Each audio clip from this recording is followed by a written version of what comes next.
Hello po, short kwento tayo about sa Atomy dahil sa masaya nga po talaga ako dahil nagkaroon ako ng opportunity na magkaroon ng credit card.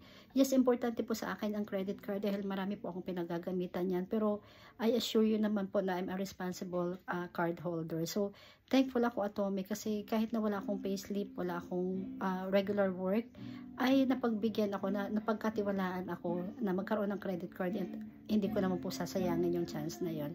So guys, ang na-approve sa akin ay 15,000 na credit limit at ito na nga, nagbigay ako ng referral.